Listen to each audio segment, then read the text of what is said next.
Bismillahirrahmanirrahim. Assalamualaikum warahmatullahi wabarakatuh. Alhamdulillah, wassalatu wassalamu ala rasulillah wa ala alihi wa sahbihi wa man walah amma ba'd.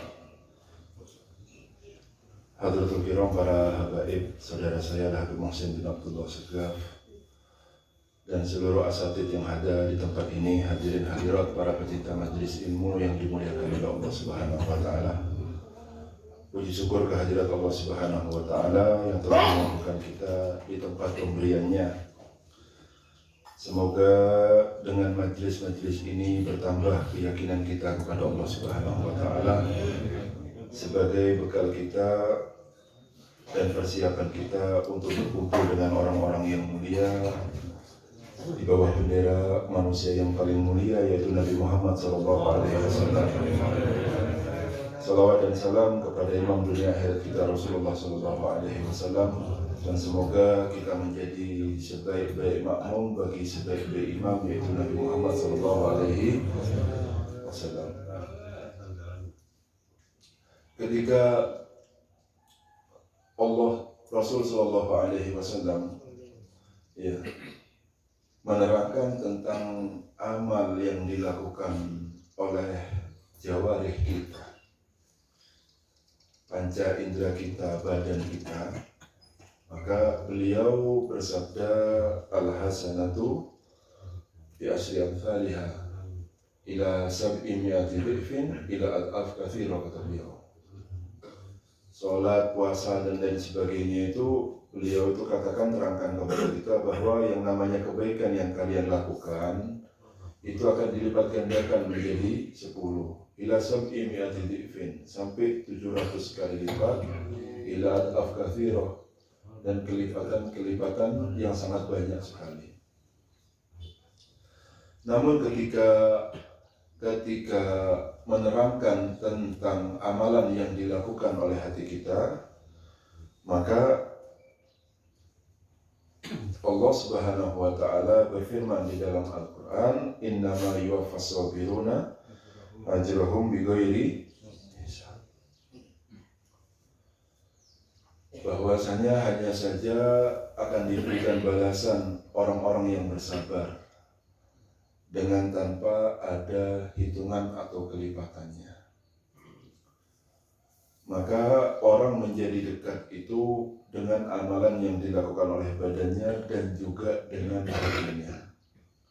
Maka salah ketika ada orang yang beranggapan ketika dia bersabar dengan gangguan dari orang lain itu bukan ibadah. Maka salah kalau ada orang yang beranggapan ketika dia ridho dengan keputusan Allah, dengan apa yang terjadi kepadanya, itu bukan ibadah. Justru itu adalah intinya ibadah. Dengan itu para aulia menjadi aulia bukan dengan amalan zahirnya.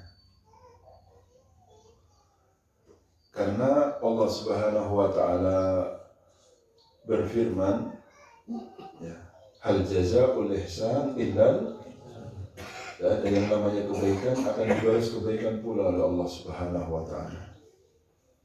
Lalu siapa yang lebih baik daripada orang yang menghiasi hatinya dengan sifat ridho terhadap keputusan Allah Subhanahu wa taala.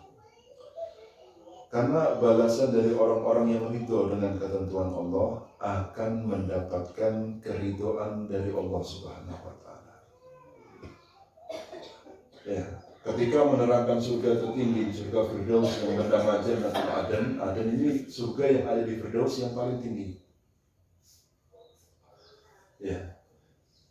Orang-orang yang ada menghiasi hatinya dengan sifat ridho akan ditempatkan wa masakina thayyibatan fi jannati adn, katanya Allah.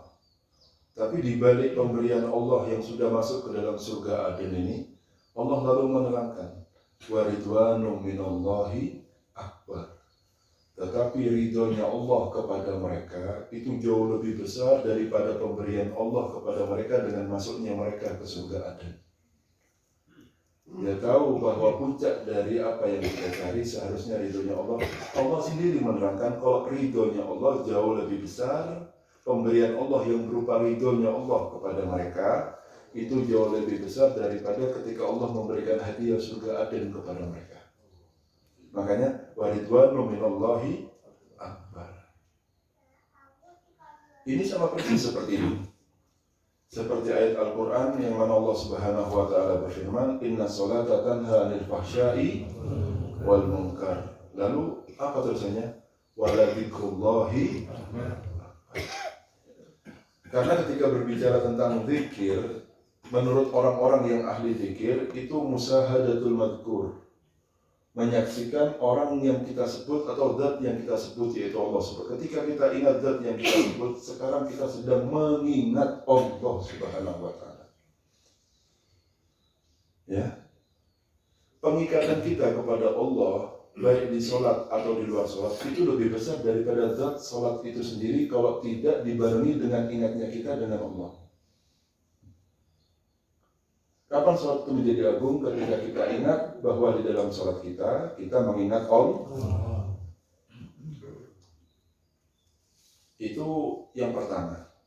Yang kedua, dibilang waladzikrullahi akbar, bahwa zikirnya Allah kepada kita ketika kita diingat oleh Allah.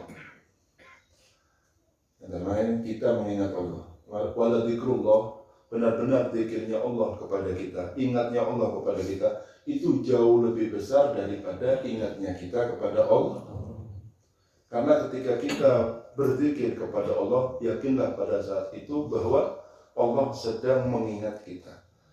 Karena dalam hadis qudsinya Allah Subhanahu wa ta'ala berfirman, Man dzakarani fi nafsihi dzakartuhu fi nafsi, wa man dzakarani fi mala'in dzakartuhu fi mala'in khairun min mala'ihi. Siapa orang yang menyebutku, kata Allah, di dalam kesendiriannya, aku sebut dia di dalam kesendirianku.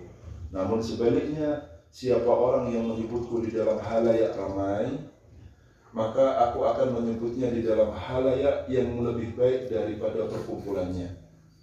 Maksudnya kita berkumpul dengan orang-orang yang ahli zikir untuk berzikir kepada Allah. Katanya Allah, saya akan menyebut nama satu persatu kalian di dalam perkumpulan yang lebih baik. Mana perkumpulan yang lebih baik? Di perkumpulan para malaikat disebutkan fulan bin fulan menyebut saya sekarang. Dengarkan wahai malaikat, namanya ini Haji Roni disebut, ini disebut di depan para malaikat ketika mau berzikir bersama-sama ketika ada di dunia ini. Makanya penyebutan Allah, ingatnya Allah kepada kita itu jauh lebih baik daripada ingatnya kita kepada Allah. Siapa kita ini sampai kita harus diingat sama Allah? Siapa kita ini? Orang yang tobat dan balik lagi besoknya setelah tobatnya, itu kita. Ya, itu ada lagi kita. Tapi Allah selalu tidak capek untuk menunggu tobat kita. Di balik banyaknya maksiat yang kita lakukan, Allah masih menyebut-nyebut nama kita ketika kita menyebut nama Allah Subhanahu wa ta'ala. Oleh karena itu, waladzikrullahi akbar. Ingatnya Allah kepada kita itu jauh lebih besar daripada ingatnya kita kepada Allah. Makanya juga bilang wa masakin atau thayyibatan fi jannati wa ridwanu minallahi. Biar tahu kalau ridhonya Allah jauh lebih besar daripada surga manapun yang diciptakan oleh Allah Subhanahu wa ta'ala. Dan ridho itu diberikan hanya untuk orang-orang yang ridho dengan ketentuannya Allah ketika hidup di dunia. Ketika tahu pemberian Allah yang besar bagi orang-orang yang ridho, maka dia akan selalu memandang baik terhadap apa yang menjadi putusan Allah kepadanya. Dan bagi pandangan buruk itu. Kalau dia masih berundang-berundang berarti tidak ridho. Kalau dia nerimo tapi dengan sakit hati yang namanya kehilangan orang yang dicintai, itu namanya sabar. Bukan ridho, ridho di atasnya sabar. Ya, makanya Rasul SAW beliau mengajarkan kepada kita. Ya, Rasul bersabda, "I'malillah bil yakin." Beramallah kalian kepada Allah dengan yakin. Bagaimana kita menampakkan keyakinan kita? Fir ridho, di dalam keridhaan kita terhadap putusannya Allah. Karena tidak mungkin seseorang bisa ridho kecuali orang yang sudah ada yakin dalam hatinya. Kalau tidak yakin gimana bisa ridho? Tidak percaya. Kita tuh bisa pasrah hanya pada orang yang kita yakini. Kalau kita tidak yakin dengan orang yang ada di depan kita, kita tidak mungkin bisa pasrah total kepada dia. Begitupun juga kita bisa pasrah kepada Allah ketika kita punya yakin yang betul kepada Allah. Kalau kita belum yakin sama Allah, kita tidak mungkin bisa ridho dengan segala keputusan Allah. Makanya i'malillah bil yakin. Beramalah kalian kepada Allah dengan namanya yakin. Lalu menampakkan yakin itu dengan apa supaya kita benar-benar diakui kalau orang-orang yakin? Dengan ridho, kata Rasulullah SAW. Fa'indam yakun, kalau kamu tidak mampu menghiasi hati kalian dengan ridho, kata Rasulullah SAW, fa'inna fi sabri ala ma takrahu khairan katsira. Maka sesungguhnya dengan sabar terhadap apa yang terjadi kepada kalian, itu ada kebaikan yang banyak, kata Rasulullah SAW. Kalau tidak bisa ridho, baru sabar. Tapi kalau bisa ridho lebih bagus daripada sabar.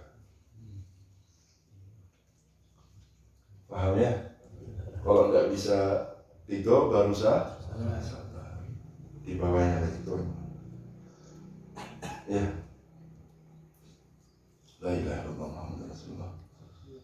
Ya, oleh karena itu lihat bagaimana orang-orang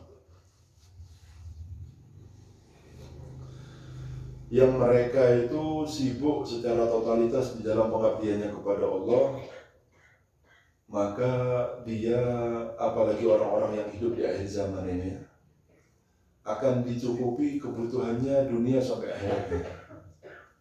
Memang sudah kualitas keimanannya manusia tidak bisa disamakan seperti orang dulu, walaupun yang dikatakan orang soleh di zaman sekarang tidak bisa sama.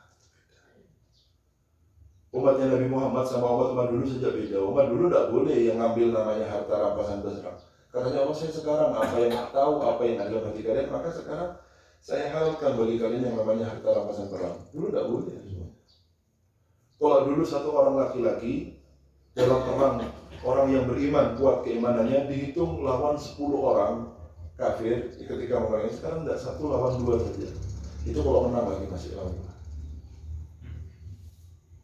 Karena lawan 2 orang aja, orang sekarang ini sudah lain, sudah keadaan hatinya. Tidak sama seperti dulu. Kalau dulu tidak mundur sama sekali walaupun orang 10 orang tahun berapa. Karena pilihannya di antara 2. Ya kalau menang, dia menang. Kalau meninggal dunia, dia syahid di jalan Allah. Tidak ada ruginya sama sekali. Karena melihat akhirat di depan, tidak ada rasa takut dalam hatinya. Bukan karena dia pemberani, bukan. Kurang beraninya sudah kalau melawan perang. Makanya dulu Imam Ali bin Abi Thalib ini, ketika jadi khalifah, maka itu pernah diserang. Pakai manjenik. Pakai meriam, pakai batu dilempar dari jarak jauh besar-besar. Katanya Imam Ali, intah tirujulah. Tidak ada lagi wong lanang lagi. Mainnya tembak-tembakan, bom-boman. Mana yang senjol 1 lawan 1 ini? Tidak ada lagi laki. Mana orang laki ini sekarang? Mainnya main jauh semua, katanya Imam Ali. Intah tirujulah. Tidak ada lagi orang laki sekarang. Ya, sekarang perang-perangan hebat-hebat, tidak berani mereka. Orang kafir tidak akan menang kalau awan ada depan sama orang muslim yang betul-betul kuat imannya. Kalau teknologi mungkin mereka bisa mengangkat dada sekarang. Paham ya? Maka diangkat dulu ke tingkat yang paling tinggi, yaitu ridho. Baru kalau tidak mampu, maka dengan sabar kalian beribadah kepada Allah Subhanahu wa Ta'ala. Oleh karena itu, ya, salah satu makna daripada ini, Rasulullah SAW, beliau pernah menerangkan kepada kita semuanya, man sagalahu dzikri, siapa orang yang sibuknya untuk mengingat aku, kata Allah Subhanahu wa Ta'ala dalam hadis qudsi ya. Ya, yaqulullah ta'ala, man sagalahu dzikri an mas'alati, daripada dia harus banyak meminta kepadaku, tak usah minta yang baik saja pengabdiannya semua. Maksudnya kan jangan lebih seperti itu. Jangan cuma nuntut haknya, tapi tidak menjalankan kewajiban. Sampai dia tolong kerja, jangan minta gaji. Gimana Allah ketika saya ada hajat lah sampai yang bagus, enggak dalam pekerjaannya, jangan nuntut macam-macam dulu.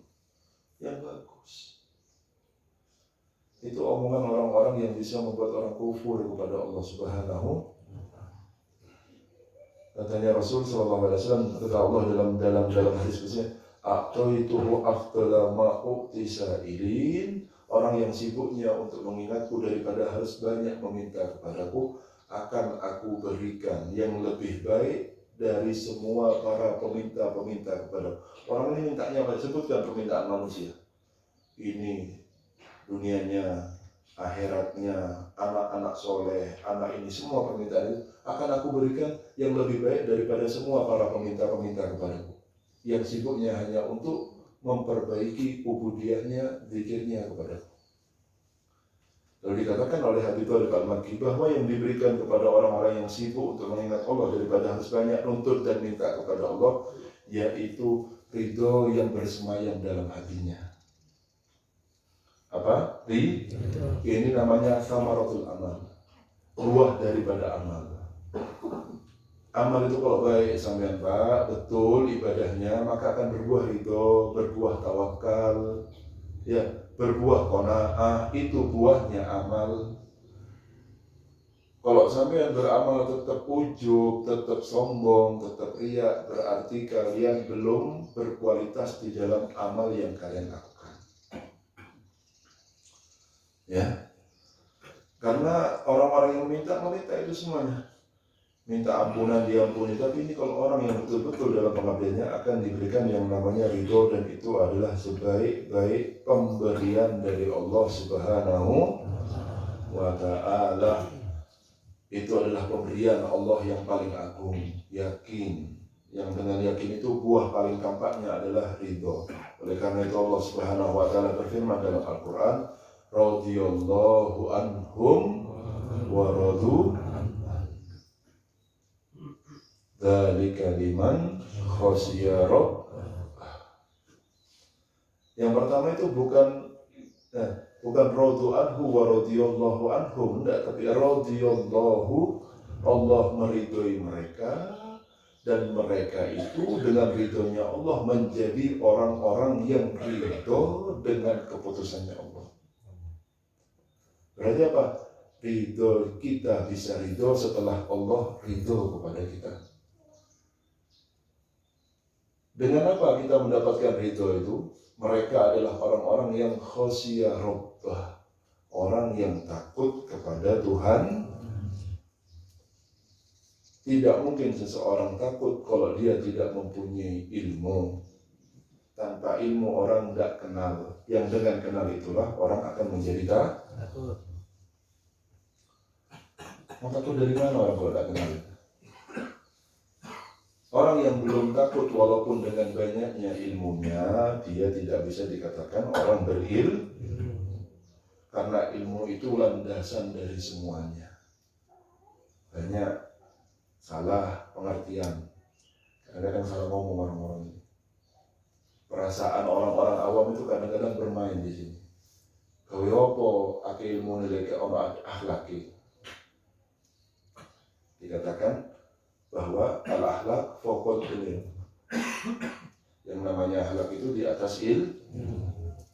Landasannya berarti adalah ilmu. Baru seseorang punya makanya dibilang fok itu di atasnya. Di atasnya itu berarti landasannya adalah ilmu. Kalau tanpa ilmu tidak mungkin seseorang punya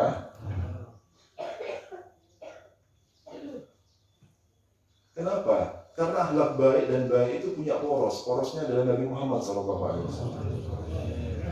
Apa yang sampean lihat baik itu belum tentu baik menurut syariat ini. Dan apa yang sampean lihat buruk bisa jadi itu baik kalau sesuai dengan ajaran Nabi Muhammad. Toh orang-orang sekitar kita ini ya, melihat orang anak muda walaupun bersalaman dengan orang yang bukan mahramnya, tetapi dia itu mungkin tetangganya, apanya, dia lihat, Masya Allah, akhlaknya luar biasa. Tapi syariat melarang. Maka hukumnya jadi baik apa enggak? Karena punya poros yang namanya baik. Paham enggak? Yang namanya baik itu punya poros. Tidak mungkin tanpa ilmu jadi orang baik. Wa ma min khuluqin fil bariyati mahmud illa wa huwa mutalaqqan an zainil. Wa ma min khuluqin, tidaklah dari sebuah akhlak fil bariyah, di dalam muka bumi ini, mahmud yang terpuji, kecuali sumbernya adalah Nabi Muhammad. Tidak cocok sama Nabi berarti jelek. Walaupun sampai dan bagus. Cocok dengan Nabi baik. walaupun sampean tidak cocok. Karena ada ilmunya akhlak yang baik. Paham ya? Orang-orang kampung menganggap petik laut memberikan sesembahan berupa sapi dicemplungkan ke laut biar cintinya kenyang katanya apa semuanya. Maka baik. Kalau tidak begini nanti ada yang tenggelam biasanya. Tapi syariat malah berarti baik apa buruk? Biar tahu bahwa apa yang sampean lihat baik itu belum tentu baik menurut saya. Paham semuanya ya? Tapi jelas yang diajarkan syariat itu baik walaupun sampean lihat kurang baik. Jadi harus dengan ilmu orang baru tahu akhlak. Paham ya? Karena landasan sandarannya akhlak itu adalah ilmu. Jadi jangan buat alasan percuma punya ilmu kalau tidak punya akhlak.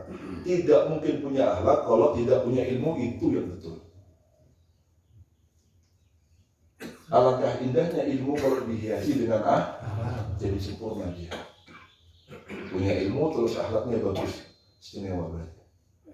Tapi gimana orang bisa tahu akhlak kalau dia tidak punya ilmu? Karena ukuran orang biasanya adat dan kebiasaan orang-orang yang ada di sekitarnya. Itu bukan jadi landasan hukum kita. Adat itu dibenarkan apabila tidak melanggar syariat Nabi Muhammad SAW. Hakata. Paham ya? Cerita ini terakhirnya. Sekarang terutama sedang musim hujan. Yang namanya hujan ini nyamuk banyak, penyakit banyak, syurkes pasti, batuk banyak, itu biasa sudah. Di zaman Bani Israel dahulu ada orang anak abidan abadallah hadahran tawilan. Orang ahli ibadah, beribadah dengan sangat lama kepada Allah Subhanahu wa taala. Fara'a fil manam, melihat di dalam mimpinya. Fulana ra'iya rafiqatuka fil jannah. Itu perempuan yang menjadi pengembala kambing teman kamu di surga nanti. Ini orang ahli ibadah, ini tidak berhenti di atas sejadahnya. Ya, dengan tahun yang sangat panjang, puluhan ratusan tahun. Jangan heran kalau bilang ratusan tahun ya, karena di Bani Israel umurnya panjang-panjang, tidak kayak kita pendek-pendek. Ya. Fasala anha ila an wajadaha. Dicari perempuan ini, dapat kabar ilham dari Allah bahwa perempuan ini adalah temannya di surga. Dicari perempuan ini sampai ketemu. Fastadhafaha salasan, minta menjadi tamunya selama 3 hari. Mau dilihat 3 hari ini apa yang dilakukan sama perempuan ini. Kok bisa teman saya di surga ini? Tidak keliru lah. Ya. Liyandur ila amaliha, untuk melihat apa amal yang dilakukan oleh perempuan ini. Fakana yabitu qa'iman wa tabitu na'imah. Ini ahli ibadah, malamnya ibadah penuh. Perempuan ini tidur, tidak bangun sama sekali. Lainnya, ini bangun sampai subuh, ini tidak bangun sama sekali, tidur total malamnya sampai subuh. Ya, wa yadillu sha'iman wa tadillu muftiratan. Ini ahli ibadah puasa baginya, dia tidak puas, makannya kenyang. Faqala amalaki amalun ghairu ma ra'aitu, punya amal yang lain tidak selain apa yang saya lihat katanya. Qalat, perempuan itu berkata, ya, wallahi ma huwa wallahi illa ma ra'aita. Demi Allah saya tidak punya amal kecuali yang kau lihat itu. Sudah itu amalan saya sudah. La arifu ghairahu. Saya tidak tahu apa yang lainnya. Sudah ini sudah saya sudah. Falam yazal yaqul tadzakkari. Laki ini ahli ibadah ini, ayo coba ingat-ingat punya amal apa coba. Tidak tahu. Terus ngomong tadzakkari, ingat-ingat coba punya amal apa. Akhirnya perempuan ini berkata, Husailatun, satu perkara kecil, ya, hiya fiya, itu ada dalam diri saya. Apa itu? In kuntu fi siddah lam atamanna anni fi raha. Kalau saya dalam kesulitan, saya tidak pernah berhayal kalau saya selesai dari kesulitan ini. Saya tetap sudah seperti ini. Tidak kepingin hayal kapan ya selesai masalah saya. Tidak pernah berhayal seperti itu. Lalu, wa in kuntu fi marad lam atamanna anni fi sihat. Kalau saya dalam keadaan sakit, saya tidak pernah berhayal saya gimana kalau saya sehat, kalau saya disembuh dari penyakit. Tidak pernah hanya dinikmati sakitnya, dinikmati kesulitannya. Merasa nikmat dalam kesulitannya. Wa in kuntu fi sams Ya, lam atamana an fidil. Kalau saya kepanasan di bawah matahari, saya tidak pernah berhayal kalau saya kepingin nyiup di bawahnya bayang-bayang. Tidak pernah seperti itu. Langsung ketika dengar seperti ini, fawadha al-abidu yadahu ala raqsi. Ya, ahli ibadah menaruh tangan di atas kepalanya, lalu berkata, "Hadhihi Husailah, apa ini yang kamu maksud dengan satu perkara kecil?" Hadhihi wallahi haslatun azimatun ya'jizu anha al-ubad. Demi Allah, ini adalah suatu perkara yang ahli ibadah pun tidak mampu melakukannya. Dengan ini perempuan ini mendapatkan derajat yang tinggi di sisi Allah. Allah gerakan hati kecil ini, keinginan kita kecil itu menjadi tolak ukur kita di sisi Allah. Sabarnya kita. Makanya Nabi Ibrahim ketika dipanggil sama Siti Hajar, apakah ini perintah Allah? Nolnya apa enggak? Kan disuruh taruh tempat biwadin ghairi dzar'in inda baitikal muharram. Taruh di tempat yang tidak ada tumbuh-tumbuhan di rumah yang mulianya Allah Subhanahu wa taala. Setelah itu suruh tinggal, naruh istri sama anaknya ditinggal, tidak noleh Nabi Ibrahim karena perintah Allah. Hati-hati ya, tenang kok, tidak ada omongan seperti itu. Ketika ditanya apa ini perintah Allah? Kalau ini perintah Allah saya ridho, kalau perintah kamu saya akan protes. Noleh apa tidak Nabi Ibrahim sama istrinya? Ini perintah Allah tanpa noleh sedikit pun. Katanya, kalau saya noleh saya takut diturunkan derajat saya. Katanya. Sampai kayak gitu orang-orang. Ya, bermuamalah dengan Allah dengan hatinya. Ya, semoga kita bisa seperti itu. Makanya sampai kalau ujian jangan hanya lu kapan mari kita nih. Kata Bib, sarangan Bib, kata mau acara ya Bib yuk. Sudahlah, iya. Kita ini punya Allah yang maha melihat, tidak usah percaya begitu. Yang akhirnya nanti melakukan hal-hal yang justru kita akan lari kepada kekufuran nanti. Nyarang, tidak ada tukang sarang kalau mau diturunkan ujiannya kebiur ya habis semua sudah. Kecuali orang yang memang diulur untuk dijauhkan sama Allah Subhanahu wa taala baru bisa namanya hal seperti itu. Karena orang yang diulur sama Allah supaya semakin jauh itu sama dengan orang yang diberikan keramat. Kalau tidak dukun-dukun yang bau sirik tidak akan bisa. Mereka memang dikasih untuk semakin dijauhkan sama Allah Subhanahu wa taala, bukan karena hebatnya mereka. Tapi kalau orang-orang biasa kayak panjenengan roto ngaji, tidak kira mandi jangan. Doa yang hebat sudah tidak akan mandi. Kenapa? Sampai tidak pakai sirik soalnya. Kalian kalau sirik sekalian sampai baru mandi nanti. Paham ya? Sudah usah melakukan hal-hal yang aneh-aneh. Sudah yang tenang. Hujan dinikmati, panas dinikmati. Jangan minta yang aneh-aneh. Ya, biarkan semua berlalu karena musim itu ada waktunya semua. Ya, kita beribadah dengan ridho kita dengan apa yang diturunkan oleh Allah Subhanahu wa taala. Itu ibadah kita. Wallahu a'lam. Subhanallahumma wa bihamdika asyhadu an la ilaha illa anta astaghfiruka wa atubu ilaik. Bismillahirrahmanirrahim. Alhamdulillahirabbil alamin. Hamdan yuafi ni'amahu yukafi mazidah ya Rabbana lakal hamdu kama yanbaghi li jalali wajhikal karim wa 'azimi sultanik. Subhanaka la nuhsi sana'an 'alaika anta illa kama sanaita 'ala nafsik. Wa lakal hamdu hatta tarda wa lakal hamdu idza radita wa lakal hamdu ba'da ridha.